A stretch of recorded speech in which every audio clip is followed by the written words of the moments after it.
The American Revolution and the founding fathers, two parts of U.S. history celebrated on July 4th. In recent years, they've also become political and ideological tools, including at times of some extremist groups on the right. Lisa Desjardins has more. 1776 is a symbol of freedom, reason, and the founding of this country. But 2 centuries later, that date, 1776, was a rallying cry for rioters disrupting a national election at the Capitol. 1776! 1776!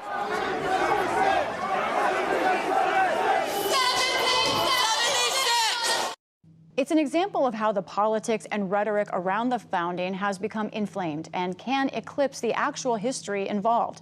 Joining me to discuss are Amy Cooter, the research director at the Center on Terrorism, Extremism, and Counterterrorism at the Middlebury Institute, and Jim Grossman, historian and executive director of the American Historical Association. Amy, I want to start with you. July 4th celebrates a history of men who were radical in their time in the founding, but I want to talk about the group that you study now, those who are in militias, those who are extremists. How do they use 1776 for their own purposes? For them, 1776 has been important for much longer than what we just saw with January 6th. For them, it is kind of their reason to be in the militia, their reason to be as a man in society. They really see themselves as acting in the lineage of the founding fathers and think that true patriots have this obligation to honor them and honor that date. Jim, I want to talk also more broadly about the political bloodstream, because talking about the founding fathers is political boilerplate, but especially in recent times for conservatives. And I want to play this video. This is South Carolina Tim Scott, presidential candidate and Republican, his July 4th message out this year. Our founding fathers were geniuses who should be celebrated, not canceled. Obviously, there was genius involved in the founding of America, but I wonder how you see the positives and negatives versus the rhetoric, which is sort of amped up about the founding fathers.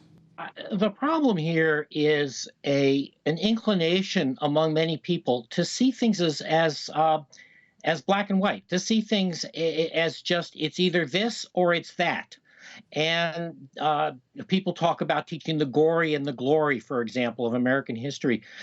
Senator Scott says they should be celebrated and not canceled. They should be understood. And that doesn't mean celebrated. It doesn't mean canceled. Their ideas were brilliant. There is no question that the founding documents were, in fact, revolutionary. They contained insights into liberty, into freedom. But these men also, they were men. There weren't any women present. These men also were mostly men who owned, bought, and sold other human beings. And they lived and had grown up in a world where it was okay to own, buy, and sell other human beings. And to understand what they wrote and to understand them, we have to understand that. This is not a theory. This is a fact. Amy, one thing we're talking about here is patriotism that could morph into nationalism. Can you talk about those two ideas and what happens there? Right. So social scientists distinguish between patriotism as being a love for one's country versus nationalism, which basically is this negative comparison to everywhere else. It's not just I love my country, but it's better than everywhere else. Everywhere else is bad, in a sense. And patriotism in the militia world and beyond kind of appeals to our founding and paints us as this proverbial city on a hill without looking, as Jim said, at some of the negatives that go along with the positives. Jim, I'm wondering, why do you think this is bubbling up now, this sort of particular, of course, it's not unique in American history to be having this divide, but why are we seeing this sort of form of it now? What in the last 50 years could have led to this? We're seeing this now because, and 60 years is about right, because during the 1960s, things changed in ways that upset many Americans.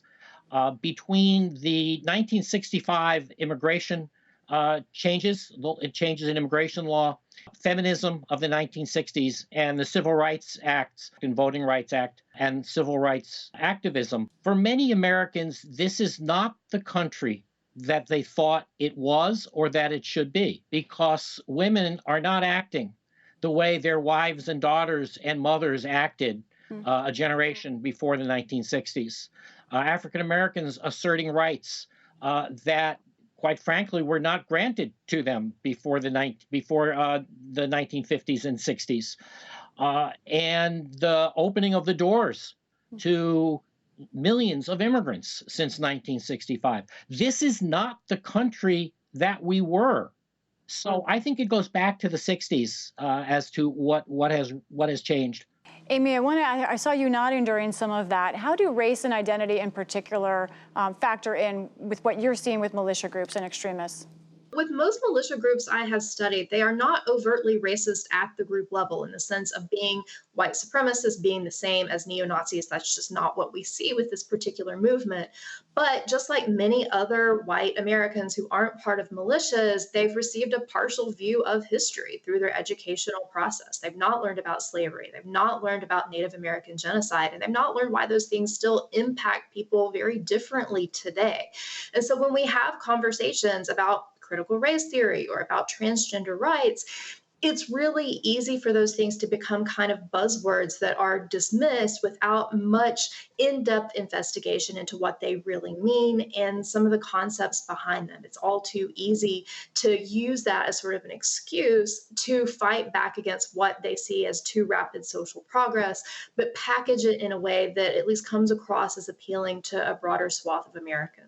Jim, as we're wrapping up, I want to focus on a survey that your group did looking at how Americans learn history. They told you that they see history as facts, what, where, when, versus historians who think of it as a conversation, looking at primary documents, and that Americans mostly get their history from sources of entertainment. What does that tell you about how we understand our history? I think it tells you that historians have some work to do.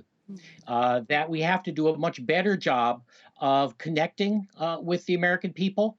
And in fact, this is one reason why the American Historical Association has recently issued guidelines suggesting to colleges and universities that more professional credit go to historians who are writing and speaking to the general public rather than just to one another.